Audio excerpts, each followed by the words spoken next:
Yes, welcome my dear students. Today we are going to start our chapter number 19 knowing Antarctica. यानी कि इस chapter में हम लोग अंटार्कटिका के बारे में डिस्कस करेंगे। हम सब जानते हैं अंटार्कटिका ऐसा कॉन्टिनेंट है जहाँ पे कि क्या है, लाइफ पॉसिबल नहीं है क्योंकि इट्स फुल ऑफ आइस। यहाँ पे ज़्यादातर आइस की मोटी मोटी परत होती है। यहाँ पे समझ लीजिए 98% आपका क्या है, मोटी बर्फ़ की शीट्स यहाँ पे बनी होती है, जिसकी वजह से यहाँ पे लाइफ थोड़ा इम्पॉसिबल होता है। बहुत ही रेयर पॉपुलेशन यहाँ पे रहती है। क्लियर है क्लास? तो इस चैप्टर में हम इस अंटार्कटिका चैप्टर के बारे में ही डिस्कस करेंगे कि ये क्या है, कहाँ है और किस जगह पे ये सिचुएटेड है। Now class let us start. Antarctica is the earth southern most continent, यानी कि ये आपका साउथ साइड में ये एक कंटिनेंट है जिसको हम अंटार्कटिका के नाम से जानते हैं। It contain the south pole and is situated almost entirely south of the Antarctic circle.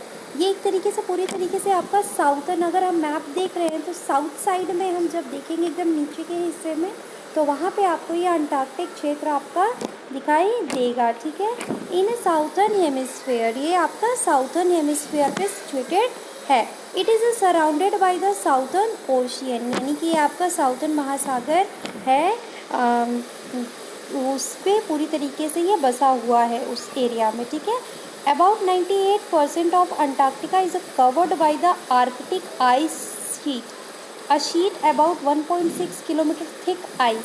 यानी कि यहाँ पे जो अंटार्कटिका में है ये पूरा 98% किससे, आर्कटिक आइस शीट से ढका हुआ है, जिसका कितनी परत इतनी मोटी है, यानी कि 1.6 किलोमीटर थिक मोटी परत बर्फ़ की यहाँ हमेशा जमी रहती है।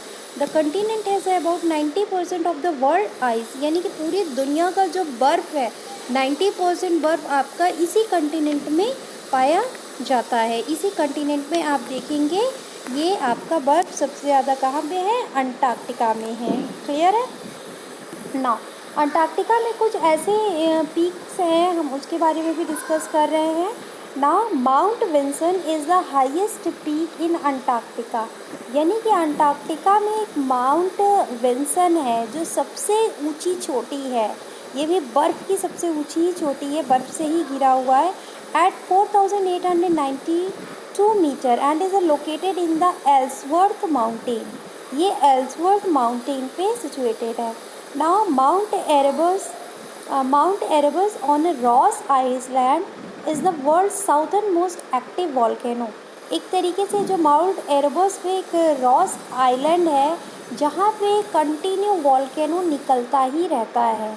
Mount Sidley the highest volcano is the dormant, यानी कि माउंट सिडले है जो, वो एक तरीके से हाईएस्ट वॉल्केनो है यहाँ पे दुनिया में। ठीक है, now Antarctica is a home to more than 70 lakh at that lie at the base of the continental ice सी।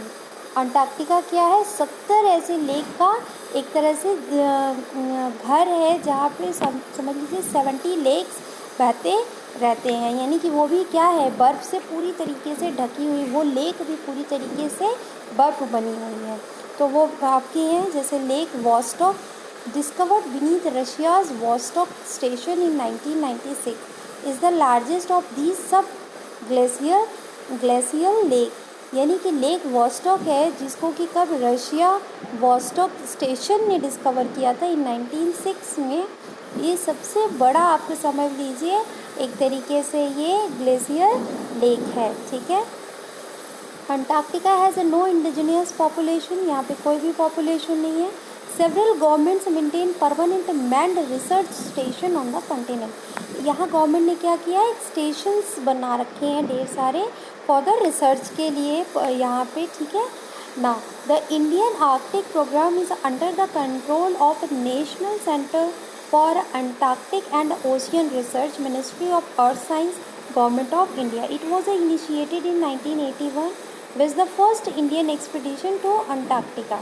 ठीक है, अंटार्कटिका में बहुत सारी लेक और बहुत सारी ऐसी खोजों के लिए ऐसे स्टेशंस का निर्माण यहाँ पे गवर्नमेंट ऑफ इंडिया ने कर रखा है इन 1981 में। ठीक है, now the Dakshin Gangotri Antarctic research base was constructed in 1983, यानी कि दक्षिण गंगोत्री अंटार्कटिक है, रिसर्च एक तरीके का है, ये आपका 1983 में यहाँ पे हुआ था, ठीक है। Now the second permanent settlement Maitri, Maitri का निर्माण किया गया था, was a put up in 1989 on the Schirmacher oasis and has been conducting experiments in geology, geography and medicines, यानी कि इस तरीके के यहाँ पे रिसर्च और एक्सपेरिमेंट्स किए जाते हैं। India built a fresh water lake around the Maitri known as a lake Priyadarshini, यानी कि इंडिया ने क्या किया था, एक फ्रेश वाटर का झील यहाँ पे निर्माण करवाया था मैत्री में, जिस लेक को हम क्या कहते हैं, प्रियदर्शनी के नाम से जानते हैं। Maitri accomplish the mission of geomorphologic mapping of Srinagar oasis. Bharati was established in 2015, Bharati का निर्माण हुआ था 2015 में। This newest research station for oceanographic research which collect evidence of continental breakup to reveal the 120 million years old Asian history of the Indian subcontinent. Now clear हो गया, हम लोगों ने इस तरीके से यहाँ पे अंटार्कटिका चैप्टर के बारे में डिस्कस किया, यानी कि यहाँ पे कुछ ऐसे आपके कुछ क्वेश्चंस भी अराइज होते हैं जो आपके एग्ज़ाम में पूछे जा सकते हैं।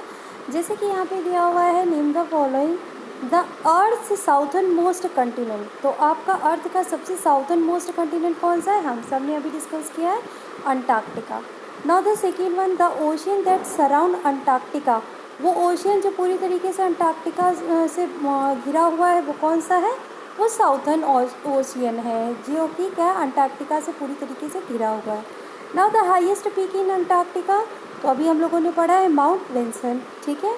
Now the world's southern most active volcano कौन सा है यहाँ पे, तो माउंट एरबस है, ठीक है, क्लियर हो गया। नाउ द नेक्स्ट आपका क्वेश्चन क्या कह रहा है, द लार्जेस्ट ऑफ सब ग्लेशियर लेक, सबसे बड़ा ग्लेशियर लेक कौन सा है यहाँ पे, तो लेक वॉस्टक है। Now the sixth one, the first Indian expedition to Antarctica, वो कौन सा था, इंडियन एक्सपीडिशन था, अभियान चलाया गया था अंटार्कटिका के लिए, वो हमारा मैत्री था।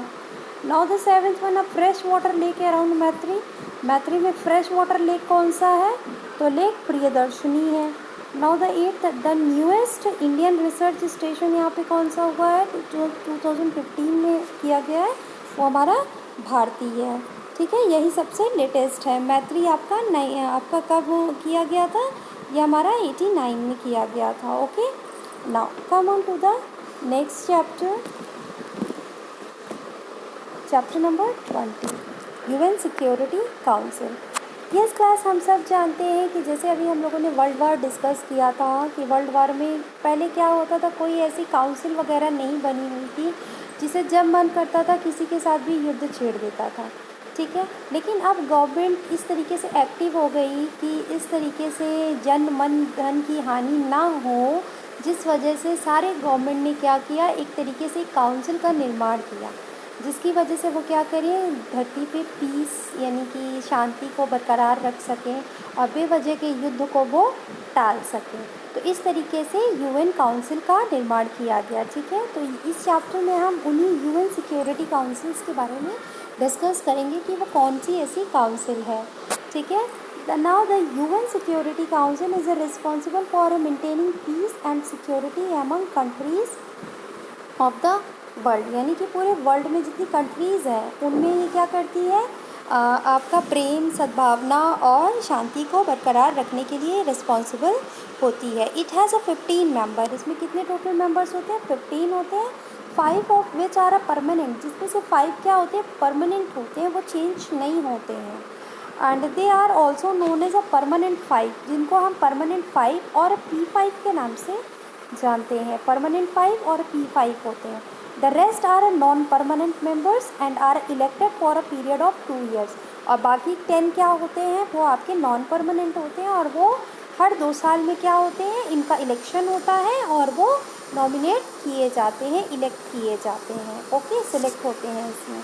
तो हमें इसमें ये कंट्री फाइंड आउट करना है कि कौन से आपके 5 ऐसे हैं जो कि परमानेंट हैं।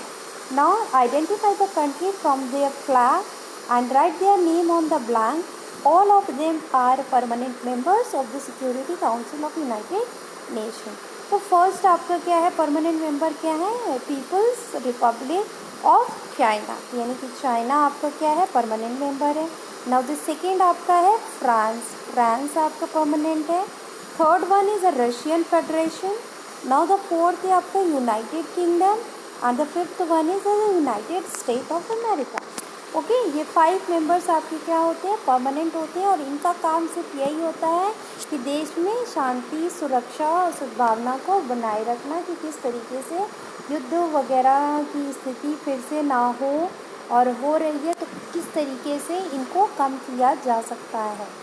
ठीक है class. Now the Security Council has its first session on 17 January 1940 at the Church House Westminster London, यानी कि जो सिक्योरिटी काउंसिल के फर्स्ट सेशन कब आपका स्टार्ट हुआ था, 17 जनवरी 1940 पे हुआ था, एट अ चर्च हाउस, एक चर्च हाउस था वो आपका कहाँ था, लंदन में, वहाँ पे ये ऑर्गेनाइज किया गया था। ओके क्लास, क्लियर है। Now class after this chapter we have to come on to the next chapter, chapter number 21। Yes class, 21 के बारे में हम लोग एक चीज़ डिस्कस करेंगे कि आपके चैप्टर में इंडेक्स अगर हम देख रहे हैं, कंटेंट देख रहे हैं, तो वहाँ पे 21 आपका दिया हुआ है पायनरिंग हेल्थ केयर के नाम से दिया हुआ है। ठीक है, उसको आपको कट करके क्या लिखना है, ऑनरिंग ग्रेट इंडियंस, क्योंकि हम जब चैप्टर खोल करके देख रहे हैं तो वहाँ पे क्या लिखा हुआ है, 21 पे ऑनरिंग ग्रेट इंडियंस दिया हुआ है, पायनियर हेल्थ केयर दिया ही नहीं हुआ है। ठीक है, तो आपको क्या करना है, फर्स्ट ऑफ ऑल उसको कट करना है इंडेक्स में, कंटेंट में 21 पे आपको पायनियर इन हेल्थ केयर को कट करके क्या लिखना है, honouring great Indians. Okay clear. और आपके एग्ज़ाम में यही तक आपके लिए में आ भी रहा है, तो you have to more clear about that. Now class let us start honouring great Indians, यानी कि ये यहाँ पे क्या है, इस चैप्टर में क्या है, इंडियंस को हम लोग क्या करते हैं, बहुत से ऐसे पुरस्कार होते हैं, ऐसे सम्मान होते हैं जो कि हम इंडियंस को देते हैं उनके ग्रेट वर्क के लिए, उनकी डिग्निटी के लिए, उनके सेक्रीफाइस के लिए। ऐसे बहुत से उन लोगों को बलिदान किए होते हैं, बहुत से अच्छे काम किए होते हैं लोगों की भलाई के लिए। तो ऐसे बहुत से ऐसे पुरस्कार, ऐसे सम्मान से उनको नवाजा जाता है। तो इस चैप्टर में हम उन्हीं सम्मान और पुरस्कार के बारे में डिस्कस करेंगे कि कौन से ऐसे सम्मान से उनको नवाजा जाता है, किस तरीके का वो पुरस्कार और अवार्ड वो होता है। Okay class, now let us start. India provide a valuable citizen with the utmost care and dignity. The power of man and his contribution toward the society make it a better place to live in।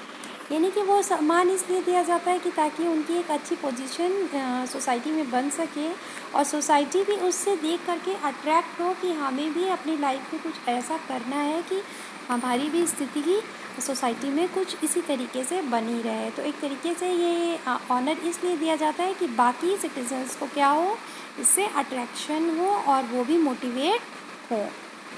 Okay, the Indian honour systems is the system of award given to individual for a variety of services to the Republic of India। यानी कि इस तरीके का एक ये सम्मान होता है, एक अवार्ड दिया जाता है इंडिविजुअल्स को उनके कर्म के लिए, उनकी सर्विस के लिए जो कि वो इंडिया के लिए करते हैं। These achievement awards aim at acknowledging the best। ठीक है, now read the close and the name these awards. आपको अवार्ड्स को बताना है कि कौन कौन से अवार्ड होते हैं। The highest civilian award of the country, it was instituted in a year 1954। एक तरीके से सबसे बड़ा अवार्ड होता है कंट्री का, ये आपका किस ईयर में इंस्टीट्यूट हुआ था, 1954 में। तो ये हमारा है Bharat Ratna. Okay, now the second one, the highest military award for a war time gallantry. यानी कि एक तरीके से ये मिलिट्री अवार्ड होता है कि एक तरीके से ये युद्ध के लिए युद्ध के लिए लड़ा जाता है, तो उनको युद्ध में उन्होंने जो बहुत अच्छा प्राप्त किया होता है, युद्ध बहुत अच्छे से लड़ा होता है, उनके लिए उनको सम्मान दिया जाता है। एक तरह से मिलिट्री अवार्ड जिसे कहा जाता है वो हमारा होता है परमवीर चक्र, उसे हम कहते हैं। Now the third one, an Indian military decoration award for valour, courageous action और self sacrifice away from the battlefield. यानी कि ये भी एक तरीके से आपका मिलिट्री के लिए दिया जाता है, उनके साहस के लिए, उनके पराक्रम के लिए, उनके बलिदान के लिए इस तरीके से अवार्ड दिया जाता है। इंसान चाहे जीवित रहे या फिर मर जाए फिर भी उसको दिया जाता है ये अवार्ड, भले ही उनके फैमिली मेम्बर्स को दिया जाए।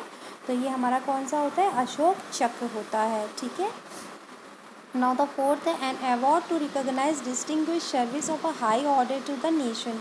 यानी कि एक तरीके से ये बहुत ही सम्मानित अवार्ड दिया जाता है, ये सर्विस, हाई सर्विस के लिए ये दिया जाता है, ठीक है, टू द नेशन। ये कौन सा अवार्ड होता है, पद्म भूषण अवार्ड होता है।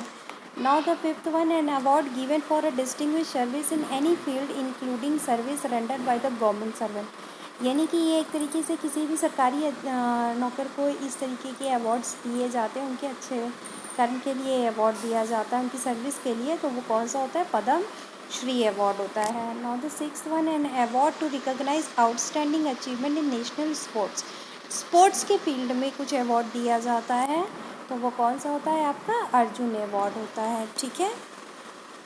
Now class come on to the fact file. आज फैक्ट फाइल में आपका क्या दिया हुआ है कि drew usually conferred on Indian born citizen, the Bharat Ratna has been awarded to one naturalized citizen, Mother Teresa, and two non-Indians, Pakistan national Khan Abdul Ghaffar Khan and former South Africa President Nelson Mandela। यानी कि जो भारत रत्न का award दिया गया था, ये class एक तो आपके ये इंडियन सिटीज़न थे उनको दिया गया था, और टू ऐसे थे जो कि नॉन इंडियंस थे जिनको ये अवार्ड दिया गया था। फर्स्ट तो मदर टेरेसा को दिया गया था, ठीक है।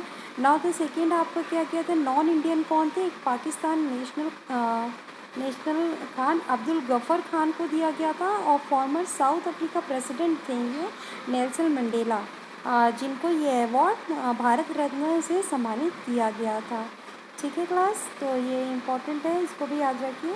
ना एक क्वेश्चन है, who is the youngest recipient of a Bharat Ratna. तो भारत रत्न में सबसे नौजवान युवक को किसको भारत रत्न से सम्मानित किया गया था, जो यंगेस्ट थे, तो हमारे सचिन तेंदुलकर थे, जिनको 2014 में भारत रत्न दिया गया था। वो उस एज में 40 ईयर्स के थे। तो आई होप आप लोगों को ये चैप्टर समझ में आया होगा, and thank you for today class.